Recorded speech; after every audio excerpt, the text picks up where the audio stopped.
1031 exchange, you can just Yeah. defer to taxes until, till the end of your life, and basically all those taxes all along the way disappear.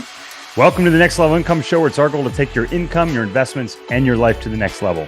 I'm your host, Chris Larsen.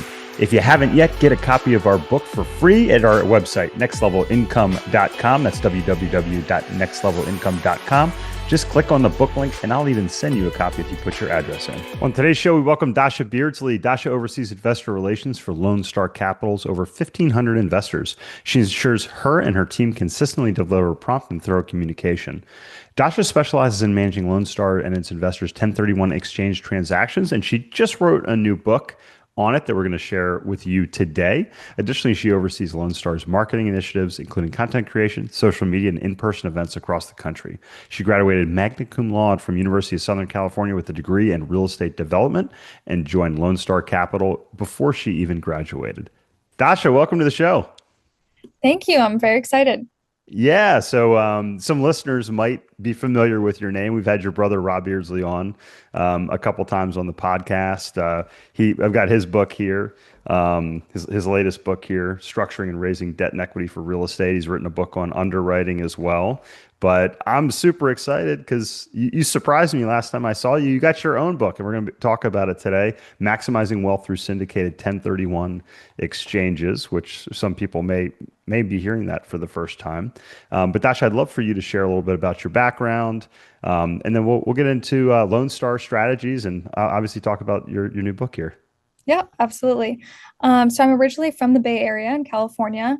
Yeah. I went on to study at USC, University of Southern California, and I got a degree in real estate development. So while I started college and started my degree, my older brother, Rob Beardsley, started Lone Star Capital.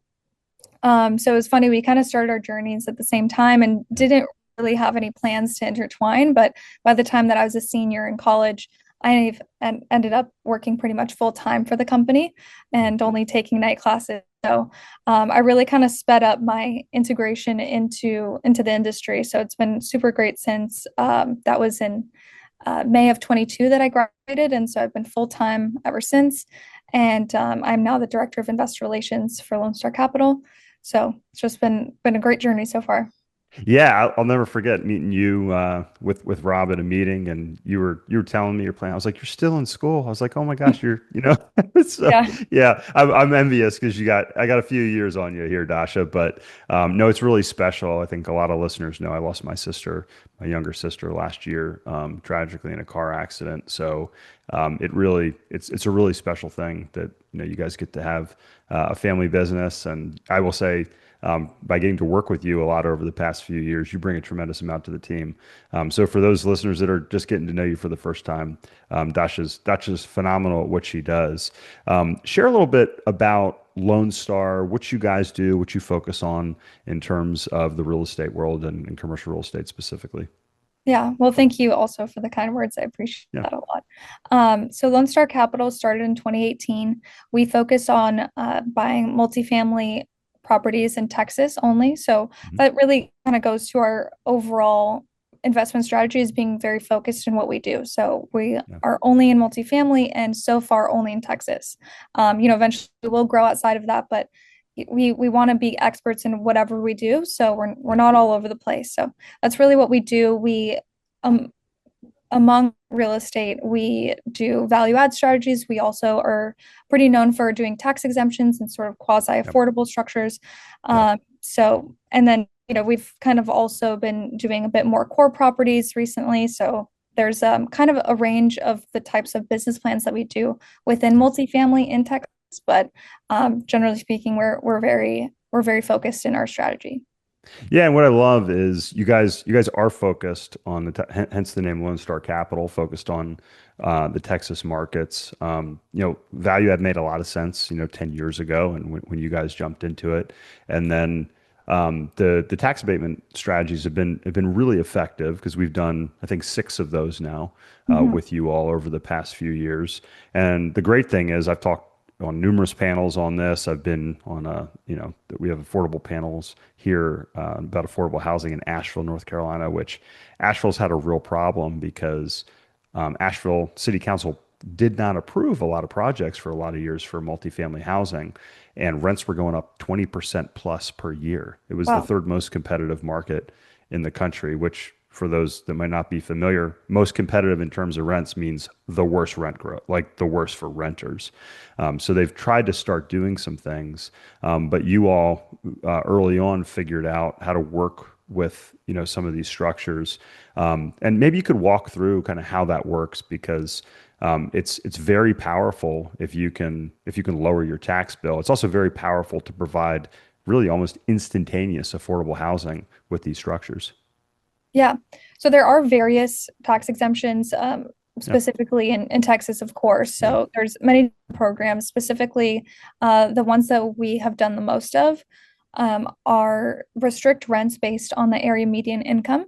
mhm, So that one of the benefits to a landlord or, an owner of property like us is that these restrictions adjust as the growth happens in that market. So area median income, it gets reassessed every year or the data updates. And so the yeah, rent restrictions also get reassessed. As that market grows and the incomes in that area grow, we're also able to adjust the restricted rents accordingly. yeah, In exchange for that, there is typically an 85 to 100% property tax exemption. And of course, in exchange, we have to restrict it's usually about 50% of the unit. So of course it's very helpful from it's kind of a more conservative business plan because we're not yeah, assuming to bump the rents a ton in order to achieve the returns yeah, that we're looking for. But it also is beneficial in getting attractive debt terms and other things like that. So overall, really great yeah, strategy. yeah, Yeah, and so we've been yeah, doing a lot of that. There's some other programs that we have done, one particularly in San Antonio that we're looking at doing again for a property in Houston. yeah, So, but there's a lot to keep up with that, and it's kind of yeah. um, that part of the industry is kind of always changing, and just with legislation and all that. So, always keeps us busy.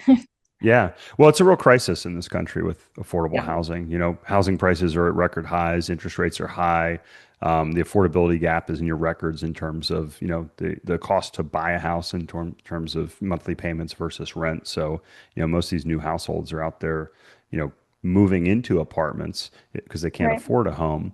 And the challenge, I know you guys Houston's one of your top markets that you guys focus on. It's been a top five market. It's been a blockbuster in terms of growth, and across numerous different metrics. But yeah, it's interesting, I think, because the value add in these deals is in the paperwork. And you mentioned that net rents, net revenue can actually come down in these projects, but because you're gaining so much back in terms of the tax savings, because Texas has fairly high property taxes without their Right. income tax, ends up being a net benefit. So it's really cool to see the win-win-win structure. You get a win in terms of housing immediately. You get a win for investors, and you get a win for the politicians that are there because they say, "Hey, look, I basically just waved a wand, and you guys got another couple hundred units of affordable housing." Where I think last I looked, San Francisco was spending like $800,000 per unit to Yeah. build affordable housing, and your group has been doing it for like 150 a unit, but it's not coming out of the pockets of the cities themselves, which is really really innovative. So Yeah. I applaud Houston. It's cool to see these innovative structures to solve this affordability crisis that we have. Yeah. Yeah, it's awesome to be able to do it more efficiently, like you said, and kind of like waving a wand and being able to do that Yeah, very kind of quickly and efficiently. yeah. There's no tarmac on that. Yeah, exactly. You focus on your side of the business. You talk to investors every day. Dasha, the market's been in flux a lot over the past 5 years. I mean, 5 years ago, we were just seeing amazing returns from properties that have been purchased. Over the last 10 years, debt markets have been struggling. What are some of the things that you've seen and heard from investors over the past year in terms of investing and challenges that may be out there in the market that they're seeing.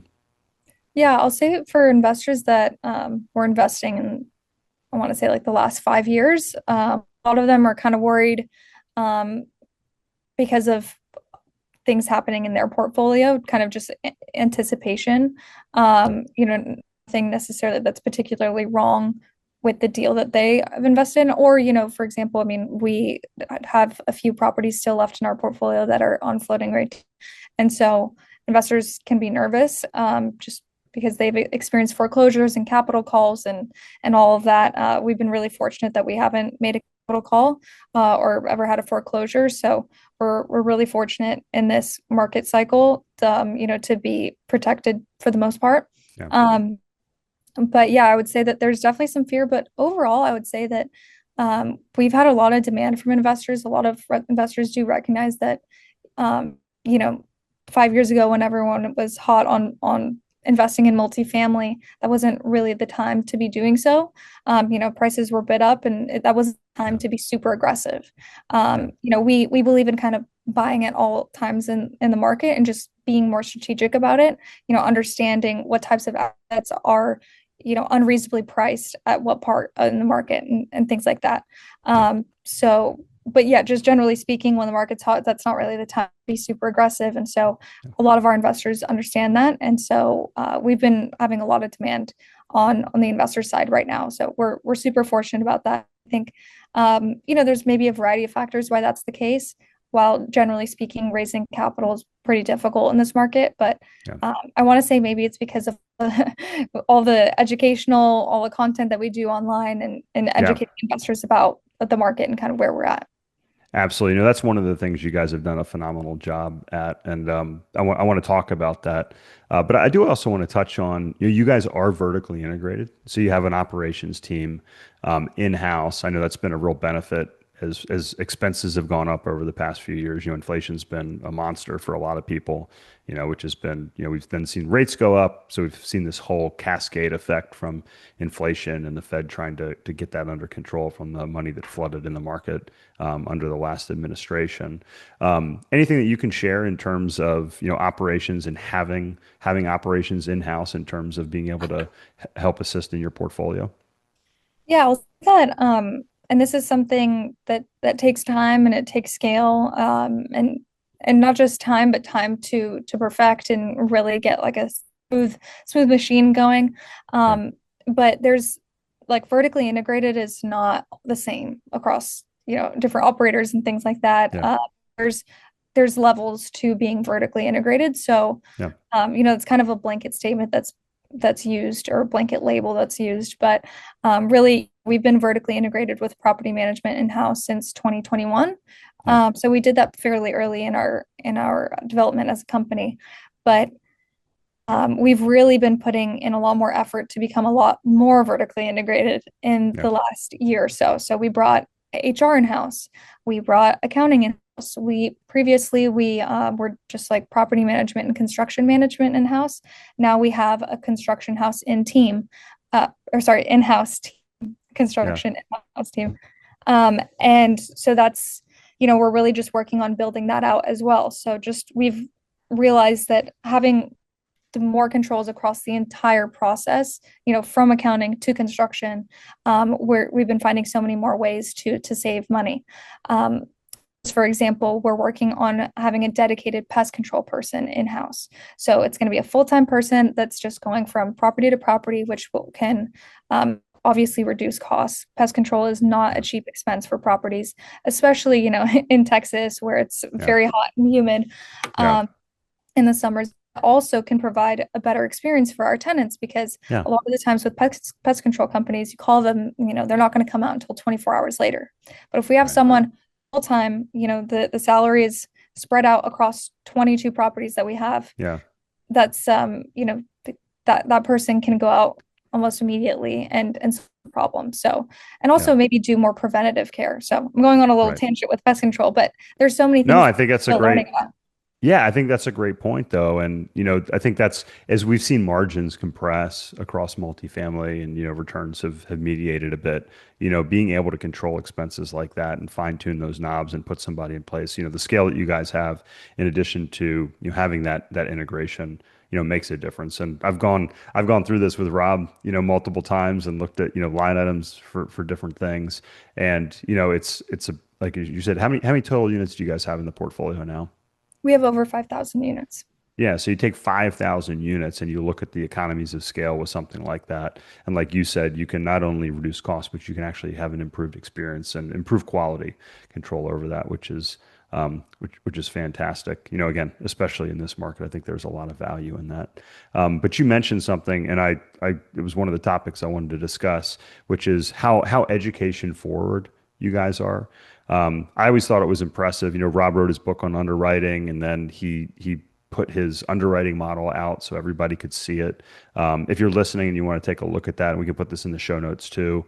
But Lone Star Capital, you have your underwriting model right there on your website, available for download, which I think is really valuable for investors. I know it's hard to understand if you're not, you know, a real estate person like yourself or like me. You're looking at this giant spreadsheet. It's like, how do you get all this? But you can listen to Rob and he'll go through that on some of these podcasts, or you can get a copy of his underwriting book and have a better Right. understanding of the process that you guys go through. So it was no surprise when, you know, I heard you guys were coming out with another book. But I was sitting across from you. I think it was at dinner. I was like, wait, you wrote a book? I was like, how am I just now finding out about this, Dasha? You got to come on the podcast. Um, and it's something, so some listeners are familiar with 1031 exchanges. I've done 1031 exchange. I've assisted my family in doing 1031 exchanges. I was actually just on the phone with an investor today that's selling a commercial building and doing a 1031 exchange. Before we jump into like what the value is, why are you guys so education forward? Like, what have you seen as the benefit to investors by providing this education at Lone Star? I would say that the quality of the types of investors that we get by being Yeah, education forward is is one of our main drivers. Um, yeah, yeah, I guess we like working with whether it be still like a 50,000 investor, which is yeah, our retail minimum. We still appreciate working with investors that understand what's going on in the market. And, while that's not a requirement, we would prefer that all of our investors are more educated on just what's going on. It makes discussing things easier when things don't go exactly according to plan, or yeah, they're better. It's easier just throughout the process for us. And I also think that in general, we don't want to run a business that is requires the ignorance of our investors. Like we want our investors to like. good I point. think Yeah. there's definitely some, you know, I don't want to say predatory. That might be a little too aggressive. Some businesses require that their customers don't really know what's going on in order to be Yeah, like a payday successful. loan business, if you look at and understand like the rates that are charged, it's like it's insane. You know, Right, it's crazy. It's crazy. I mean, I would say that's kind of that's almost like a predatory right. type end of the spectrum for sure. Right. But there's kind of things all Yeah. along the spectrum. Yeah. And so we really value transparency and yeah, so I would just say that's just one of our values and the opposite of predatory, whatever that word would be. Yeah. No, you're transparent, but also you do share the education, so investors can become more educated. So then they have the knowledge to look and say, okay, is this a better deal? Is this a good fit for me? And do those things. And getting back to the 1031 exchanges, we're just getting some new legislation here, so we're seeing like bonus depreciation come back at 100%, which is a real benefit for real estate investors. I always like to say if you're doing real estate the right way, you're not paying taxes because we have this wonderful thing that I talk about in my book, depreciation, which is a paper loss. It's written off.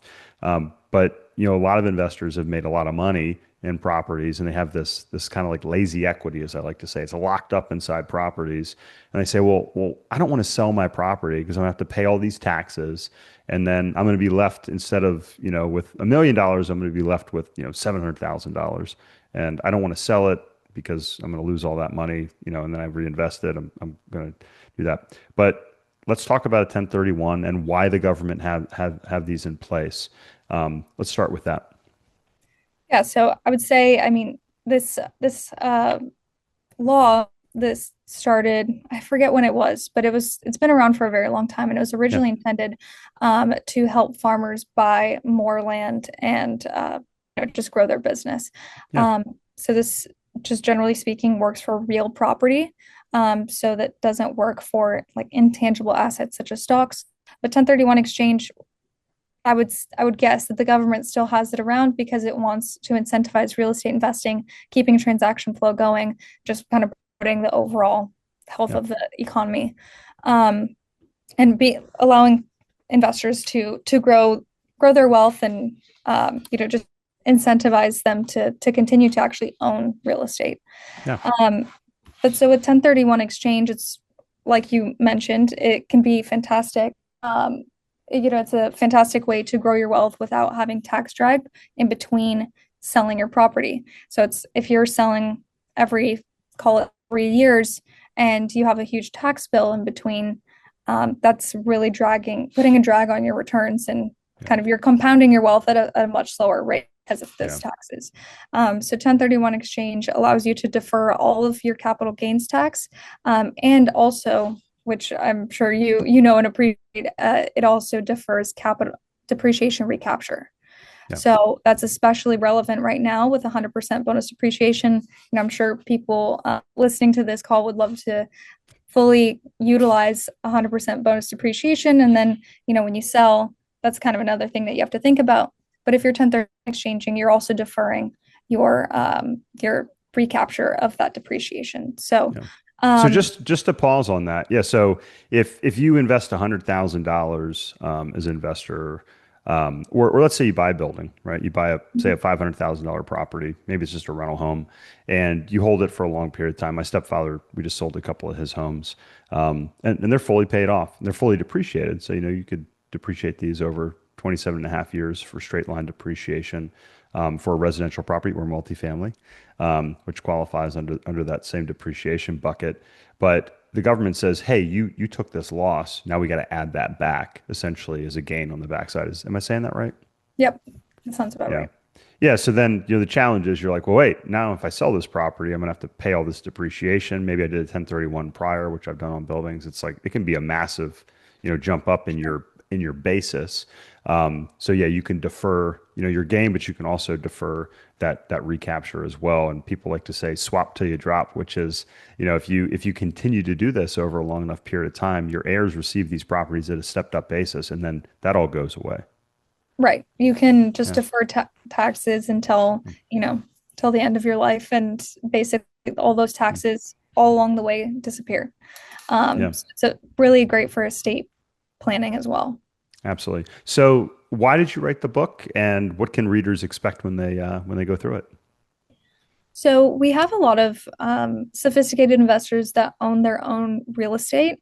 A lot of real estate investors are familiar with 1031 exchanges, but what was really missing was the knowledge that you are able to do 1031 exchanges in a syndicated offering. So basically, the kind of previous understanding or common knowledge Yeah. would be that if you have a property, let's just say a 4 unit property in California, that your only real options are to 1031 exchange to another property that you own and operate yourself. Yeah.